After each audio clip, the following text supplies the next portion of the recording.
¿Qué tal? ¿Cómo están? Muy buenas tardes, bienvenidos a Atlántico Noticias en edición de este viernes 14 de mayo. Abrimos el programa a las 13:44 minutos en un día en el que Canarias se prepara para vivir su primer fin de semana sin toque de queda. Las autoridades no se cansan de lanzar el mensaje de prudencia a la población. Que no haya límite de horario por la noche no significa que puedan producirse grandes concentraciones de personas.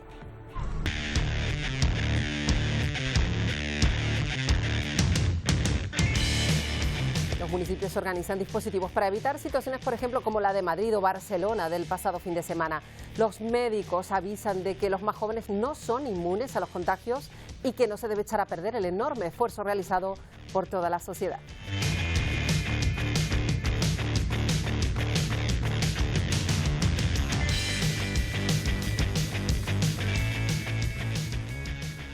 De hecho, la incidencia del virus todavía preocupa en España, en muchas regiones, por eso hay que evitar reuniones, ya decimos, y cumplir sobre todo con las normas. Esto ocurrió anoche en las canteras, en Las Palmas de Gran Canaria, con algunos jóvenes reunidos, algunos sin mantener distancia social, tampoco llevaban mascarillas, algo que recordamos está prohibido. Y nos ocupamos también un día más aquí en Atlántico Noticias de la situación de Israel. Es terrible, la mayor escalada de violencia de los últimos años. La pasada noche ha dejado intensos bombardeos de Israel con artillería, infantería incluso, desde Palestina llegando misiles y lo peor, el resultado de víctimas, Isier. Sí, Marta, porque continúa creciendo el número de víctimas mortales. Más de 110 palestinos han perdido la vida, pero también 8 víctimas israelíes. Y quizás una de las más duras, la de menores a las que se les ha arrebatado no solo la infancia, sino también la vida, más de una treintena en ambas partes durante los ataques. Bueno, enseguida les damos todos los detalles. También hablaremos de cómo la pandemia ha cambiado todo. Muchos trabajadores, por ejemplo, que optan por mantener ese teletrabajo un año después de que se articulara ese confinamiento. Incluso esta fórmula ha traído hasta nuestro país a esos nómadas laborales animados por el buen tiempo. Miguel Vega. La pandemia ha impulsado el teletrabajo en nuestro país. Más de 1 millón de personas se ha sumado a esta fórmula durante 2020. Esto ha provocado que gran parte de las provincias del Mediterráneo y ambos archipiélagos hayan visto cómo su población ha aumentado en los últimos meses. Aunque Málaga ha sido el destino que más ha crecido, más de 8.000 trabajadores extranjeros llegaron a Canarias. El objetivo del Gobierno es consolidar las islas como destino de trabajo a distancia. Y más asuntos que hoy les contamos en el programa. Las vacunas, ya saben, la gran esperanza en este momento, especialmente valiosas en Latinoamérica, donde no llegan tantas como a Europa de momento. Y por eso llama la atención lo ocurrido en Colombia. Un fallo provocó que se rompiera la cadena de frío y 7.020 dosis de la vacuna de Pfizer quedaron inutilizadas en un país necesitado como nunca precisamente de vacunas. Y también veremos cómo las lluvias torrenciales de estos días han dejado inundaciones, encharcamientos en muchas calles de Ciudad de México, de la capital, principalmente en las zonas oriente y centro de esa capital. Los daños son muy graves.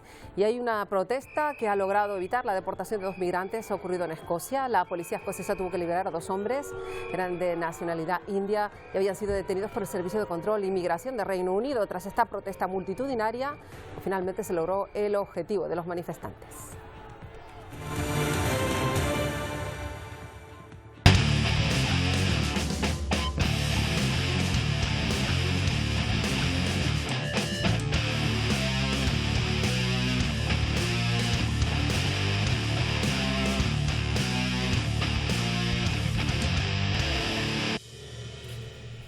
Bueno, los vecinos que pasaban anoche por las canteras se encontraban con estas concentraciones, con botellones. Como estos no se cumplen ninguna de las medidas de seguridad, que todavía están vigentes, la distancia o la mascarilla. Por eso se teme lo que pueda ocurrir este fin de semana. Así que se establece máxima vigilancia en Canarias para que no se den pasos atrás tras el fin del estado de alarma. Canarias va a vivir desde hoy ese primer fin de semana, desde hace muchos ya, sin toque de queda. Y así que se va a llevar a cabo, tengan en cuenta, un amplio despliegue policial para los próximos días para que se cumpla con el resto de restricciones que están en vigor. Ángel Víctor Torres apela a la responsabilidad ciudadana en este primer fin de semana y aunque los restaurantes pueden cerrar 1 hora más tarde, a las 12 de la noche, van a seguir prohibidas las aglomeraciones. No se podrán reunir más de 6 personas en las islas que estén en nivel 2. O sea, Tenerife y Gran Canaria, también Lanzarote. En el resto de islas se podrán reunir hasta 10 personas. Y para velar por la seguridad va a haber un refuerzo de efectivos, 7.000 agentes entre Policía Canaria, la local, la nacional y también la Guardia Civil.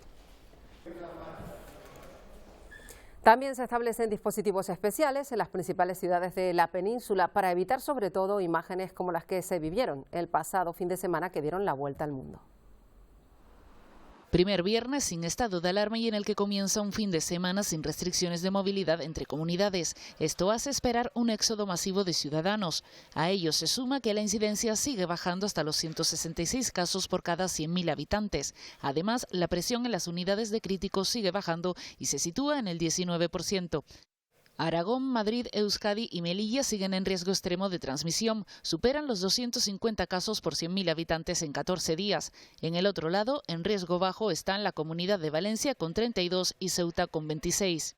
Y mientras, la vacunación sigue a buen ritmo. Se han inoculado unas 480.000 vacunas en el último día. El 99% de los mayores de 60 años tiene puesta al menos una dosis, es decir, casi 11 millones de personas. Gran parte de las comunidades ya vacunan o han comenzado a citar al grupo de edad de entre 50 y 59 años. Se les administrará la vacuna Janssen. Además, 8 regiones comenzarán a vacunar en junio a la población de 40 a 49 años, gracias a la llegada de nuevas remesas de vacunas. Bueno, y el presidente del Gobierno, Pedro Sánchez, ha reivindicado la necesidad de que la Unión Europea logre la autonomía estratégica en el caso de futuras pandemias. Insiste en que no se puede depender de terceros países para lograr esos suministros y materiales fundamentales para afrontar estas situaciones que puedan llegar en próximos años. Lo dijo hoy durante su visita junto a la ministra de Sanidad, Carolina Darias, a estos laboratorios del grupo Rovi en Granada, una planta en la que se fabrica precisamente uno de los principios activos de la vacuna de Moderna. Además, Sánchez ha aprovechado para recordar el buen ritmo del plan de vacunación que dice va a permitir lograr la inmunidad de grupo antes de que finalice el verano. Estamos yendo en línea recta hacia ese proceso de inmunidad del conjunto de la sociedad española. Los datos están ahí, estamos a la vanguardia, estamos a la cabeza junto con otros países del proceso de vacunación a nivel europeo. Hemos suministrado ya, o administrado, mejor dicho, 21 millones de dosis. Bueno, pues ya ven, estamos a las puertas de un fin de semana complicado. Muchos asuntos que comentar hoy con nuestra invitada, que es Matilde Cañelles, que es inmunóloga, investigadora del Centro Superior de Investigaciones Científicas y que nos acompaña un día más aquí en Atlántico Noticias. Bienvenida. Hola, ¿qué tal? Bueno, estamos a las puertas de un fin de semana complicado. Los expertos, los sanitarios, los científicos, las autoridades políticas reiteran ese mensaje de que hay que ser muy prudentes. Imaginemos que coincidirá, señora Cañelles, ¿no? Coincido plenamente. El hecho de que se acabe el estado de alarma no significa que sigamos en la misma situación, que todavía no tenemos vacunada al 70% de la población. Esto no se alcanzará hasta el final del verano. Ahora empieza una época en la que se comienza a socializar más. Además, ya estamos todos un poco hastiados de la pandemia. Entonces, no debemos confundir el que se acabe el estado de alarma con que ya podemos descartar todas las medidas. Y a lo largo de toda esta semana habrá llegado el mensaje después de esas imágenes que evidentemente pues dieron la vuelta a España, incluso a muchos otros países, de tanta gente reunida celebrando, bueno, lo que no se podía celebrar todavía, que es que se hubiera acabado ni mucho menos la pandemia. El virus sigue ahí y además puede atacar a los más jóvenes y eso es algo que a lo mejor los propios jóvenes no lo tienen tan claro. Exactamente. Por desgracia, los más jóvenes son los que más han sufrido esta pandemia porque ellos tienden a socializar más y evidentemente todas las medidas les han estado estorbando. Entonces, claro, es normal que estén cansados, es normal que quieran ya comenzar a hacer vida normal, pero es que no se puede todavía, y no pueden celebrar que se acabe el estado de alarma porque el virus sigue dando vueltas y con su transmisión y provocando muertes, provocando hospitalizaciones. Luego hablamos quizá de la vacunación, de este proceso que va tan bien, pero claro, la vacunación va por un lado, el virus sigue presente y puede ir más rápido incluso que la vacunación. Y ahora dicen muchos expertos que en vez de contagiar a sus abuelos, que afortunadamente ya están vacunados, pueden contagiar a sus padres o a otros amigos. Exactamente. Tenemos que ser conscientes de dos cosas, de que todavía no tenemos vacunado a todo el segmento de población que puede ser susceptible de acabar en el hospital o de morir. Y segundo, tenemos que pensar qué pasó en Navidades, nos relajamos y después hubo un pico. ¿Qué está pasando en India? Se relajaron y fijaros cómo se está extendiendo los casos. Entonces no queremos que nos ocurra ninguna de esas dos cosas. Queremos seguir tomando las medidas hasta que tengamos vacunado a la mayoría de la población. Lo que sí es verdad es que la vacunación avanza a buen ritmo. Hemos visto a lo largo de los últimos días cómo ha ido aumentando exponencialmente el número de personas vacunadas y se van lanzando mensajes de optimismo. Le pregunto directamente por ese que lanza el presidente del Gobierno, Pedro Sánchez, de la posibilidad de alcanzar esa famosa inmunidad de grupo antes del final del verano. ¿Qué opinan, Matilde Cañés, a este respecto?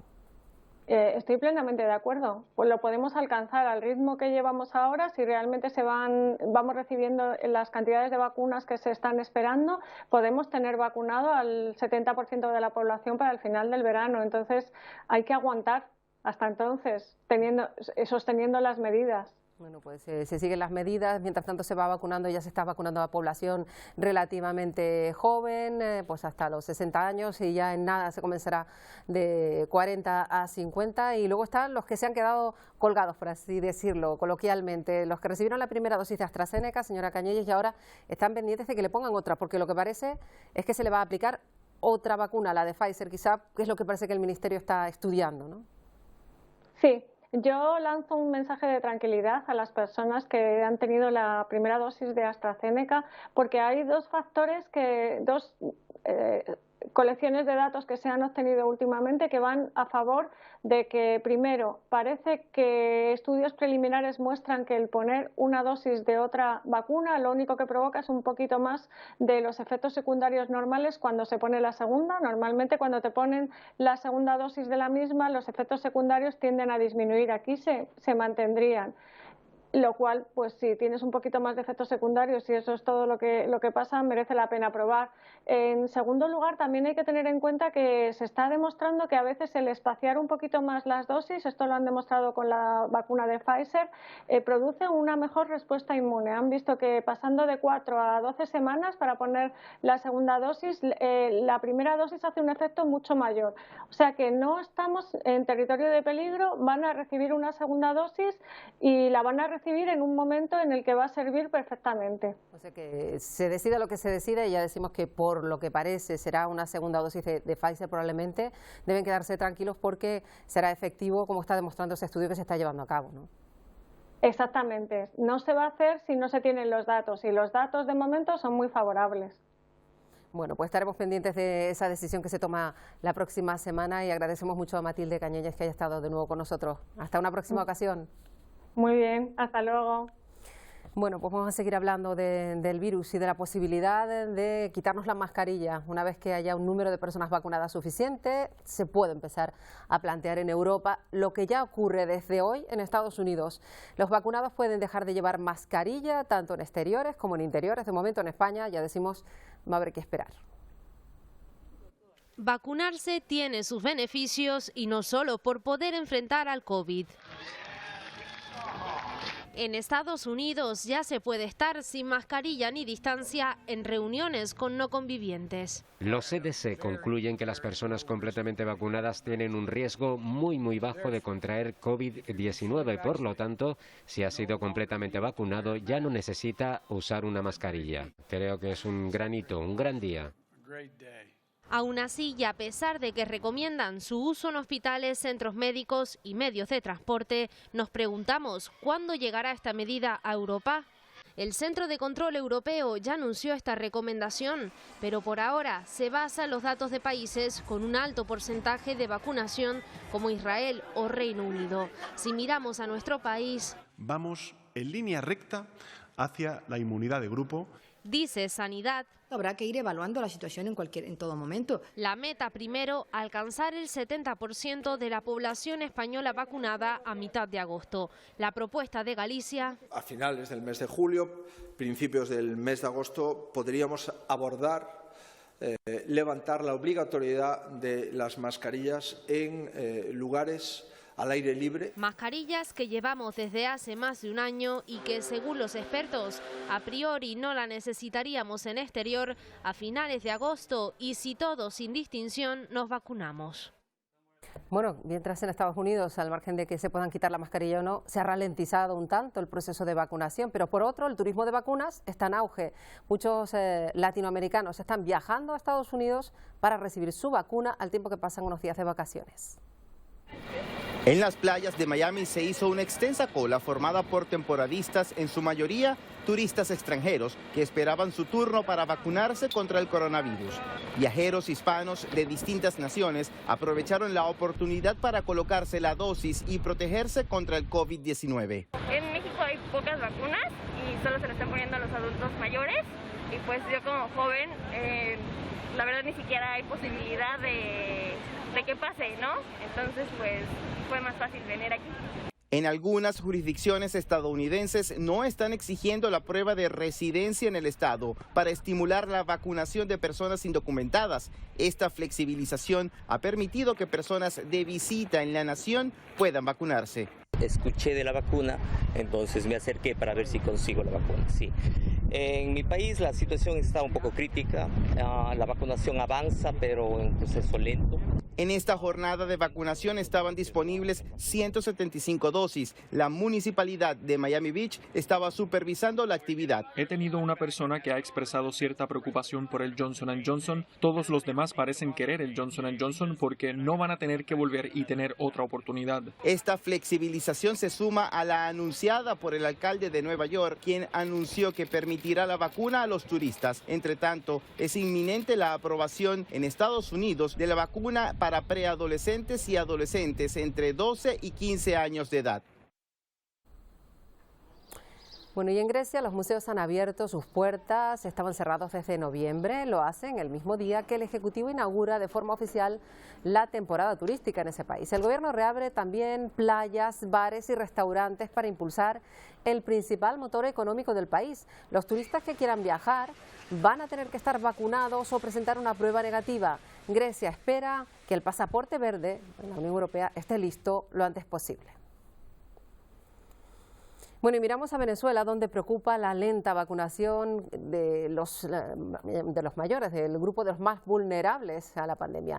El número de dosis que dispone el país es insuficiente para cubrir a toda la población que supera los 65 años. Desinformación es lo que encuentran cientos de ancianos venezolanos cuando preguntan dónde y cuándo podrán vacunarse. Según el Ministerio de Salud, han llegado al país 1.400.000 dosis, monto que apenas alcanza para proteger a 2,3% de la población total. Las primeras vacunas se han administrado a personal médico, maestros, funcionarios del gobierno y también a ancianos, pero no todos han sido cubiertos por el programa de inmunización, lo que acentúa la angustia entre los mayores de 65 años. Completamente vulnerable porque, bueno, pues hemos visto los estragos y lo otro que el sistema de salud en el país está bastante deficiente. El gobierno de Venezuela informó que pagó la mitad del monto requerido para adquirir 11 millones de vacunas a través del mecanismo COVAX de la Organización Mundial de la Salud, pero aún se desconoce cuándo podrán ser enviadas al país. Mientras tanto, organizaciones defensoras de los derechos de los ancianos piden acelerar la marcha, pues advierten que la tercera edad en Venezuela es especialmente vulnerable. Es un adulto mayor que si lo agarra el COVID lo agarra probablemente desnutrido, con una hipertensión que tiene años sin tratarse por no poder pagar la medicina. Además, apenas 1 de cada 10 ancianos en Venezuela tiene cobertura médica que le permita asumir los costos de ser hospitalizado por COVID-19, según la ONG Convite. Bueno, y en Colombia se han tenido que tirar a la basura más de 7.000 dosis de la vacuna de Pfizer. Un fallo humano provocó que se rompiera la cadena de frío. Toda una pérdida, lamentan las autoridades de un país necesitado como nunca de vacunas. Por un error en los protocolos de custodia el pasado 6 de mayo en el almacén de insumos del Departamento de Salud Pública se dañaron 7.020 vacunas de Pfizer que se iban a aplicar en Cundinamarca. Era una vacuna que ya estaba hacia proceso de refrigeración. Un funcionario del almacén la encontró así, la ultracongeló nuevamente, hicimos el reporte inmediatamente al Ministerio de Salud, al INVIMA, y anoche recibimos ya la notificación por parte del Ministerio de Salud del no uso de esta vacuna. Pero este no sería el único lote de vacunas que se daña en el país, así lo advierte el microbiólogo, ingeniero industrial y gerente de decisiones logísticas, Nelson Mariño. Es un procedimiento que le puede pasar, digamos, erróneo a cualquiera. De hecho, las pérdidas en un procedimiento normal de vacunación las pérdidas se tienen que contemplar. Eso es razonable que pase, claro, no es deseable, tenemos que minimizarlo. Hoy le estamos haciendo prensa a las 7.000 vacunas que se perdieron, digamos, de Pfizer. Hace unas semanas se perdieron unas en Cali, pero no hay ningún reporte oficial. Para que hechos como estos no se repitan, habría que redefinir la logística del Plan Nacional de Vacunación en función de la velocidad, es decir, hacer que los procesos sean más ágiles. Bueno, y Brasil ignoró la primera oferta de vacunas que le hizo la farmacéutica Pfizer, que fue además a finales del año pasado. Es lo que afirma el representante de esta compañía en la Comisión de Investigación del Senado, que se está llevando a cabo sobre la gestión de la pandemia por parte del gobierno de Bolsonaro. La decisión del Ejecutivo de rechazar la oferta habría supuesto la llegada de 1,5 millones de dosis para diciembre de 2020, que era cuando el país ya registraba 194.000 muertos de coronavirus. Y sí avanza la vacunación en Perú, y miren lo que pasó en la provincia de Concepción. Roberto Bambeán tiene más de 80 años y fue a vacunarse, pero nadie podía acompañarlo, salvo su perro. El animal no se separó de su dueño en ningún momento, incluso entró en el recinto de vacunación con él.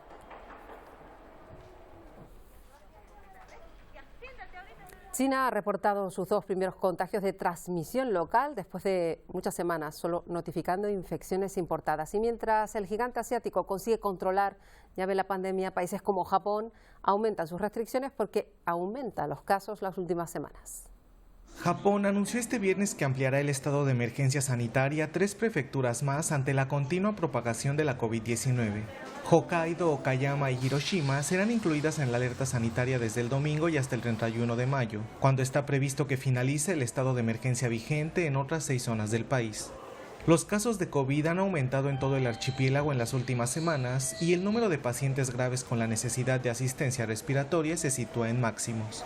La propagación de cepas más contagiosas y la lentitud de la vacunación están empeorando la situación. El Ministerio de Salud ha pedido a los expertos que analicen la situación, especialmente en Tokio, por si fuera necesario adoptar medidas adicionales. El estado de emergencia en Japón no conlleva un confinamiento de la población ni toques de queda, aunque se insta a los residentes a evitar salidas no esenciales y a las empresas a que fomenten el teletrabajo.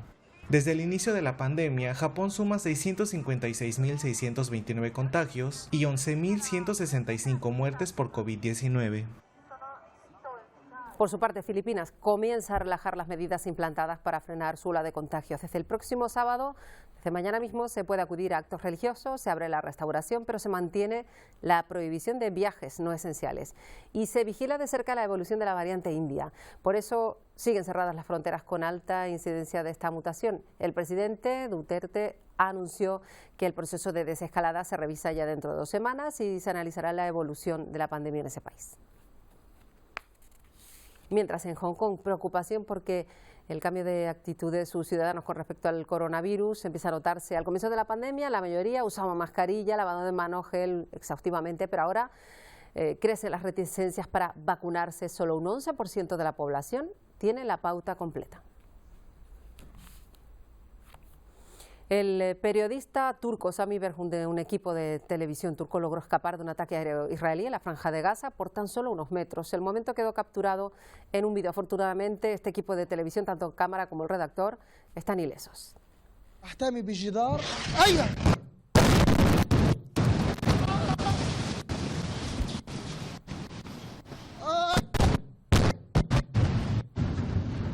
أشهد أن لا إله إلا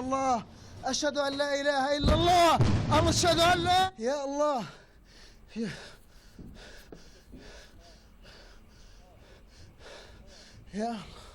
يا الله. Bueno, pues Israel ha lanzado este viernes su mayor operación sobre Gaza desde el inicio de la escalada bélica. El ejército ha llevado a cabo 50 rondas de bombardeos en 40 minutos sobre la franja, ataques por tierra, por aire, desde el exterior de la frontera, y se está a la espera de la orden de invasión terrestre, que es lo que se teme, según señalan ya fuentes militares israelíes. Son imágenes de satélite que muestran los daños provocados en la franja de Gaza, donde Israel, como les decimos, bombardea más de un centenar de objetivos de Hamas. La situación es terrible, las hostilidades no cesan. La pasada noche, ya lo ven, intensos bombardeos y lo peor, como siempre, las víctimas.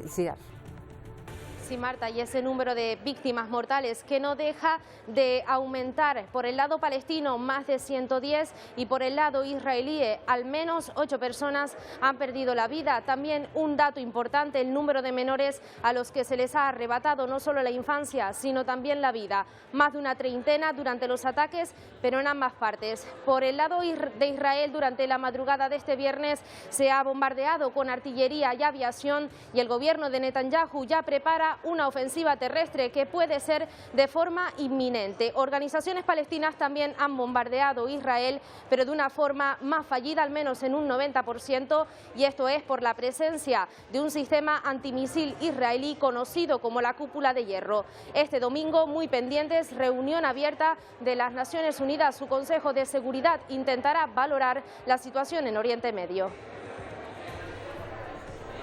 Y aire, Israel lanza el mayor ataque en la Franja de Gaza desde 2014.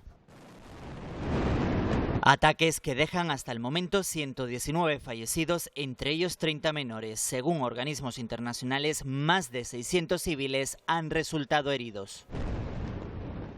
Miles de personas lo han perdido todo. Los bombardeos han destruido edificios de viviendas y la violencia entre árabes y judíos se repiten día tras día en las calles.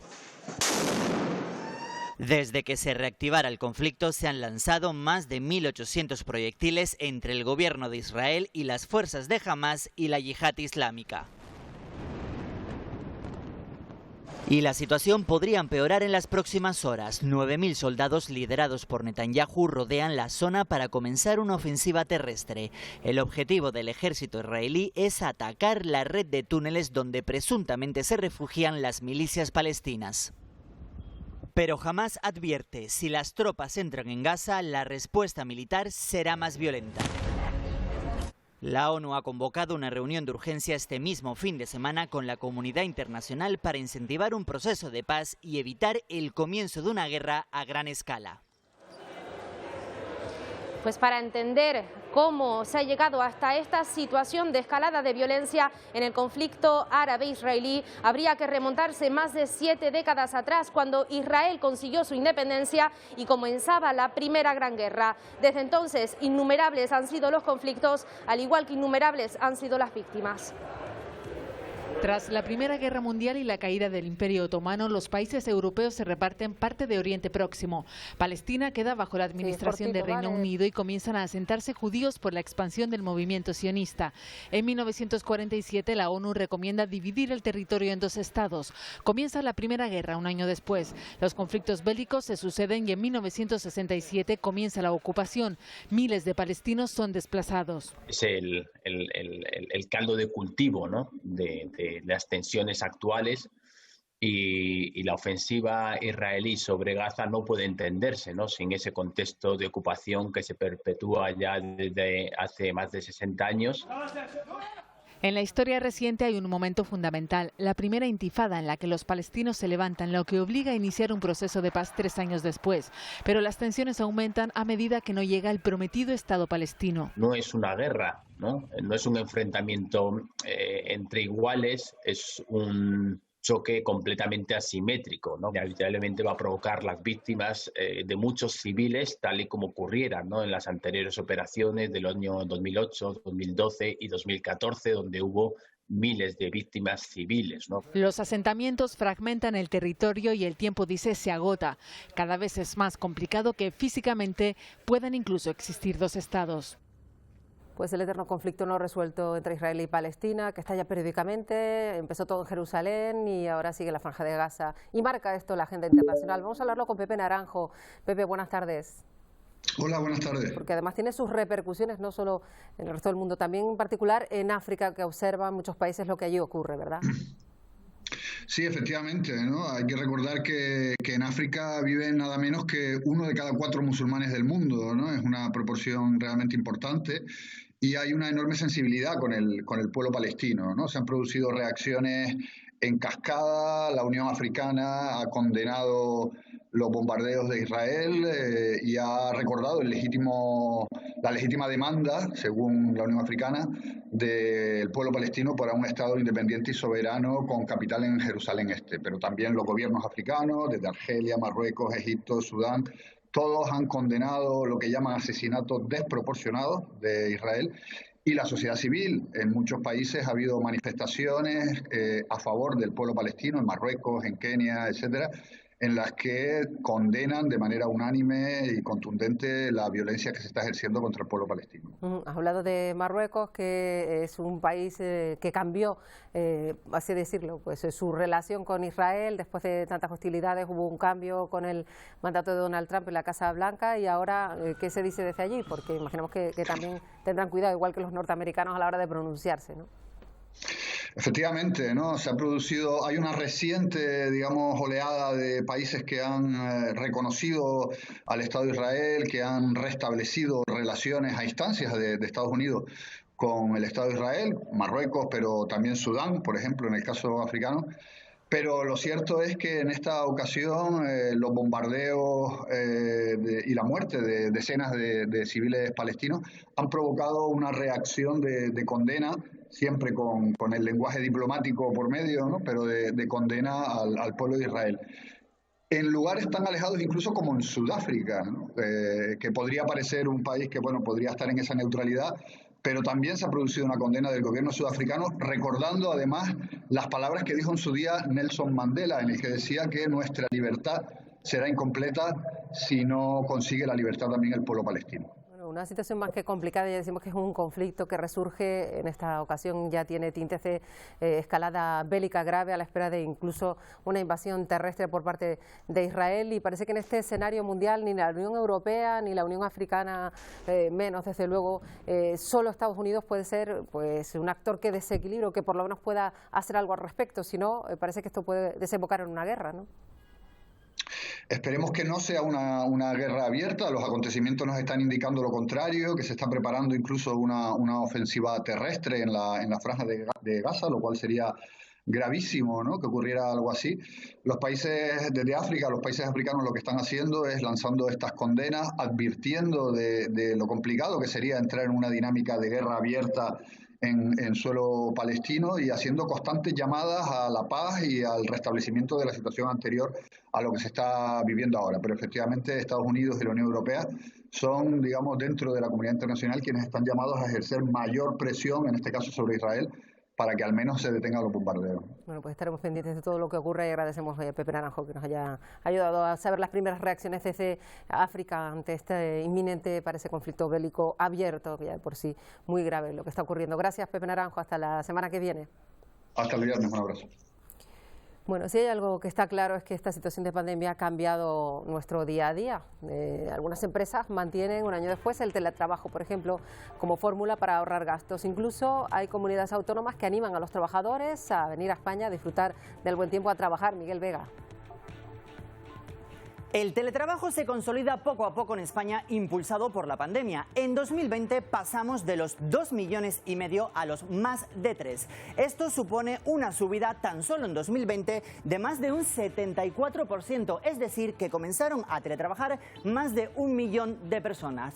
Pero aún estamos muy lejos de nuestros vecinos de la zona euro. Seguimos estando 6 puntos por debajo de la media de la Unión, mientras que en la Unión Europea teletrabajan más de un 21% de trabajadores. En España solo llegamos al 14%. Países como Suecia y Holanda están a la cabeza, con casi la mitad de la población activa trabajando desde casa. Con la pandemia del COVID-19, muchas personas han comenzado a teletrabajar y esto crea nuevos desafíos. Pero esta fórmula ha ido más allá. Algunos trabajadores incluso han optado por abandonar su país y han escogido el nuestro por su clima. Según datos del Instituto Nacional de Estadística, en 2020 más de 20.000 británicos se empadronaron en España, seguidos por los alemanes y los holandeses. Y los destinos más escogidos dentro de nuestro país son los que tienen costa. A la cabeza está la provincia de Málaga, seguida por Girona, Tarragona, Castellón, Murcia, las Islas Baleares y Canarias. Esto ha provocado que la población de muchos municipios crezca en los últimos meses. Dialogar mucho a propósito de cómo se tienen que producir esta relación para que haya seguridad por parte del trabajador y garantías también por parte de la empresa. El Gobierno de Canarias ha incentivado la llegada de estos nómadas laborales para paliar la caída del turismo. Bajo el lema "La oficina con el mejor clima del mundo" se quiere posicionar como el destino perfecto. Por el momento, en los últimos meses han llegado a las islas más de 8.000 nuevos profesionales, pero el Gobierno de Canarias se fija que lleguen más de 30.000 en los próximos 5 años. Incluso ya varias empresas hoteleras comienzan a transformar su oferta alojativa. Bueno, vamos a contarles lo que pasó en Glasgow, en Escocia, cuando la policía quería deportar a varias personas migrantes y las llevaba dentro de un furgón. Un muro de personas bloquearon a los agentes al grito de "son nuestros vecinos" y de abucheos. Los agentes del Servicio de Control de Migración tuvieron que detenerse. Una movilización vecinal que ha dado sus frutos porque más de 7 horas después la policía puso en libertad a esas 2 personas.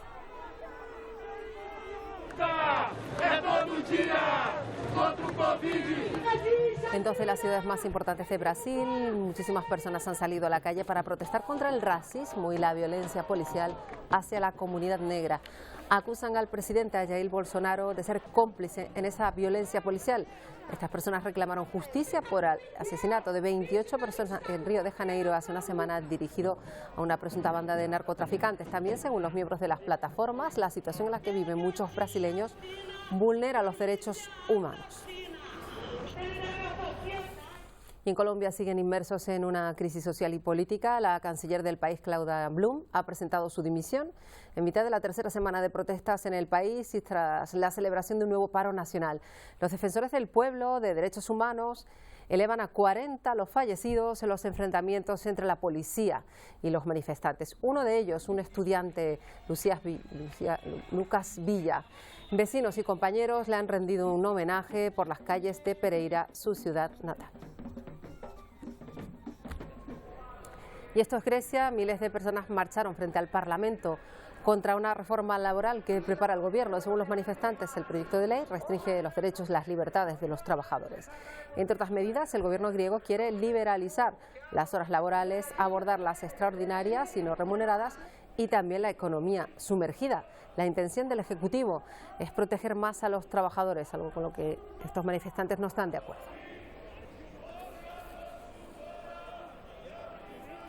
Y en México, las lluvias caídas en el Valle de México, en la capital, han ocasionado importantísimas inundaciones, con transporte público interrumpido, cortes de carretera, casas inundadas. Los equipos de emergencia tuvieron que trabajar toda la noche para minimizar los daños. El cielo comenzó a nublarse en la Huasteca veracruzana. En cuestión de minutos, lluvia con vientos muy fuertes. Estas son imágenes de la carretera panamericana. Este otro fenómeno, un mini tornado, fue reportado por habitantes de Namiquipa. La casa de Cristina junto con la mía. Y al oriente del Valle de México, el recuento de daños tras la tormenta de la noche del miércoles. La verdad, esto que estamos pasando no se lo deseamos a nadie. Otras veces hemos pasado, pero no tal grado como esto, que nos llegó adentro de nuestra vivienda hasta 1,5 metros de agua. Pues yo no he dormido, imagínense, todo el patrimonio de mis hijos. Así como ellas, cerca de 300 familias de Ixtapaluca, Los Reyes, La Paz y Valle de Chalco amanecieron inundadas.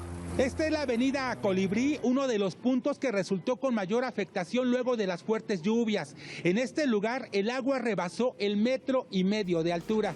Se utilizaron lanchas. A las zonas afectadas arribaron camiones tipo Vactor y cuadrillas de limpieza. Estamos trabajando con los cárcamos que están en la parte de la autopista para que el agua la puedan rebombear hacia el canal y vaya bajando los niveles.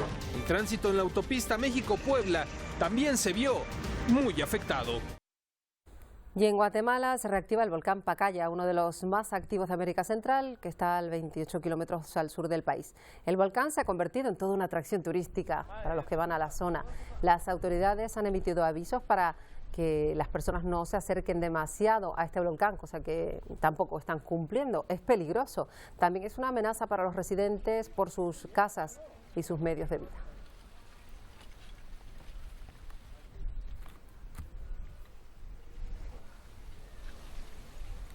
Bueno, vamos a ir este viernes con música, con el sello de música electrónica francés que se ha dedicado a colocar a conocidos DJs de muchas partes del mundo que hacen sonar su música desde lugares insospechados para un DJ. El último que han lanzado en su canal de YouTube, este productor francés Théo, que actuó en la cima de un glaciar en Suiza. Se subió ayer el vídeo, ya son más de 100.000 las reproducciones. Nos vamos con estas imágenes y les deseamos que pasen un buen fin de semana. Adiós.